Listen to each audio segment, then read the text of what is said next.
wabarakatuh. Halo semuanya, kami semua dari kelompok 5. Pada kesempatan kali ini kita akan mencontohkan tentang dakwah mujadalah. Sebelum kita mulai, dengan perkenalan diri. Perkenalkan, nama saya Ihsan Salim.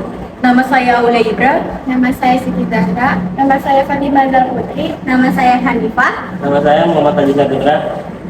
So, check it out. Apa sih dakwah mujadalah itu? Nah, teman-teman, dakwah mujadalah secara bahasa berasal dari kata jadalah, yujadilu, dan jidalan yang bermakna meminta atau melilit.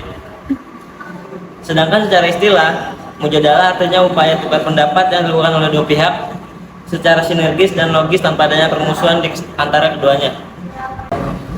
Nah, yang pertama kita mau bahas tentang poligami. Banyak kan orang yang bilang poligami itu boleh dalam Islam, ada juga yang enggak. Nah, masih bingung kan? Yuk kita tonton videonya. Assalamualaikum warahmatullahi wabarakatuh. Waalaikumsalam warahmatullahi wabarakatuh. Pada kesempatan kali ini saya akan berdakwah mengenai poligami. Seperti yang sudah kita ketahui, poligami itu adalah situasi di mana seorang suami mempunyai dua istri atau lebih. Keutamaan dari tujuan poligami itu memiliki banyak faktor agama, ekonomi, sosial, bahkan pun emosional. Syarat-syarat dari poligami dalam Islam itu ada beberapa syarat yang harus dipenuhi seorang pria, yaitu harus mempunyai finansial yang cukup, tidak memenuhi nafsu, dan dapat bersikap adil kepada istri nanti. Seorang suami memiliki kewajiban berkomunikasi dan kepercayaan, yang artinya saat suami ingin memiliki istri kedua harus mempunyai persetujuan dari istri pertama, tidak bisa sembarang menikahi istri-istri lainnya. Kesadaran dan persetujuan istri-istri dalam poligami penting untuk mendapatkan persetujuan dan kesadaran dari semua istri. Pernikahan poligami tidak boleh dilakukan tanpa sepengetahuan dan persetujuan istri-istri yang bahagia. Dan suami harus menghindari penyalahgunaan poligami. Dalam arti ini, seorang suami tidak boleh menyeleneh dalam melakukan poligami. Seperti seorang suami menikahkan seorang istri keduanya hanya untuk memenuhi nafsu dan lalu akan menceraikannya. Itu sangat tidak boleh dan sangat berdosa. Pada dasarnya, poligami itu harus disampaikan dan dipahami oleh seorang lelaki secara benar. Kenapa hanya lelaki? Karena seorang perempuan tidak boleh mempunyai suami lebih dari satu. Saya menemukan hadis yang mengacu pada kumpulan perkataan dan tindakan Nabi Muhammad. Salah satunya dalam Sahih Bukhari, Nabi Muhammad berkata, "Nikahilah wanita yang kamu sukai, sebagaimana kamu mampu untuk berbuat adil terhadap istrimu yang lain." Bukhari kitab Al-Nikah bab Al-Syudah. Yang kedua, dalam Sahih Muslim Rasulullah bersabda, "Jika seorang memiliki dua istri dan ia cenderung memilih salah satunya, dia akan datang pada hari kiamat dengan setengah tubuhnya yang condong." Dalam konteks ini, agama Islam memperbolehkan poligami. Namun tidak wajib dalam agama Islam, melainkan lebih kepada pilihan individual dan dalam keadaan tertentu. Seperti yang dikatakan dalam surah An-Nisa ayat 3, wa in khiftum alla tuqsitu fil yatama fankihu ma ta'alakum minan nisa masna wa sulasa wa ruba fa in khiftum alla tadifu fawadihatan aw ma malakat amaimanikum zalika adna ala ta'ulu, yang artinya terhadap hak-hak perempuan yatim bila mana kamu menikahinya, maka nikahilah perempuan lain yang kamu senangi, 2, 3, atau 4. Tapi jika kamu khawatir tidak ada mampu berlaku adil, maka nikahilah seorang saja atau hamba sahaya perempuan yang kamu miliki. Yang demikian itu lebih dari agar kamu tidak berbuat zalim. Ustaz, saya ingin bertanya, Ya, apakah poligami diperbolehkan dalam Islam?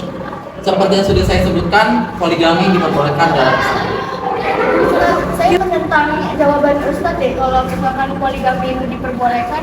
Soalnya kan seikhlas apapun hati seorang istri pertama, itu pasti aja dia itu lama-lama merasa tersakiti dan juga nggak ikhlas lihat suaminya itu mencintai wanita lain. Dan Allah juga maha membolak-balikan perasaan seseorang bagaimanapun nanti. Sang suami akhirnya tidak peduli lagi sama dia, terus menceraikannya. Nah, disitulah letak dosanya. Ketika seorang suami yang akhirnya menikahi seorang perempuan lainnya dan mencintainya, tapi tidak bersikap adil kepada istri pertamanya, maka perbuatan sang suami itu akan disebutkan dosa. Karena sang suami tidak memenuhi syarat yang sudah disampaikan tadi, yaitu yang pertama adil, dan yang kedua bersikap tetap mencintai kedua istri-istrinya. Oh, berarti boleh ya Ustadz, tapi harus menurut syarat dan ketentuannya. Betul. Jadi dalam Islam musik itu diharamkan dan ada juga yang bilang musik itu tidak haram. Lalu bagaimana ya hukumnya musik dalam Islam? Assalamualaikum warahmatullahi wabarakatuh. Waalaikumsalam warahmatullahi wabarakatuh. Teman-teman, di sini ada beberapa perbuatan yang dibenci Allah Ta'ala dan dilarang untuk dikerjakan bagi manusia. Di antaranya gibah, memaki, bohong, menolak nasihat, dan salah satunya haram mendengarkan atau bermain musik. Afwan Mufti, jadi musik itu haram ya Mufti? Saudaraku, termasuk mukjizat yang Allah Ta'ala berikan kepada Rasulullah SAW adalah pengetahuan beliau tentang hal yang terjadi di masa mendatang. Dahulu beliau pernah bersabda, La yakuna min ummati aqwamu yastahiluna al-hira wal harira wal khamra wal mazifa.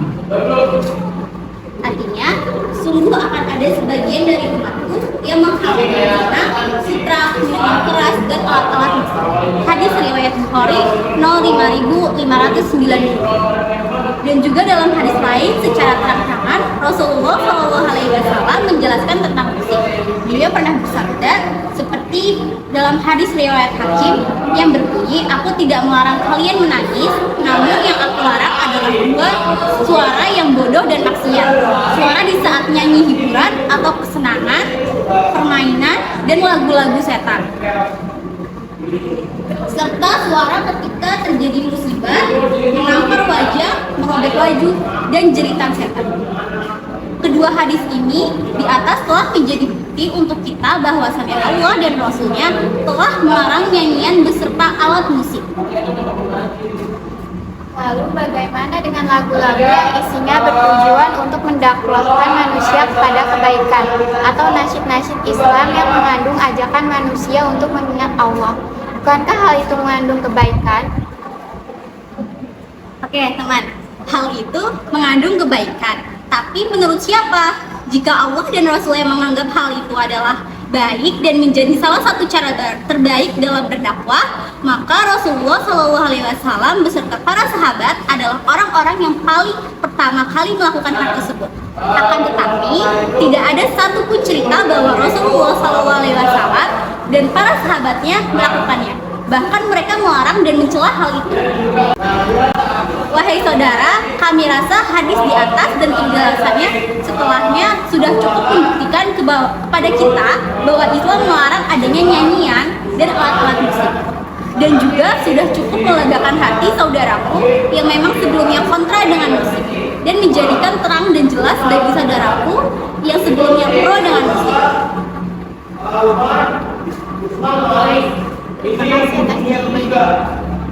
Terima kasih juga atas teman-teman pertanyaannya. Semoga bisa diterima dengan baik penjelasannya dan bermanfaat bagi kalian semua. Wassalamualaikum warahmatullahi wabarakatuh.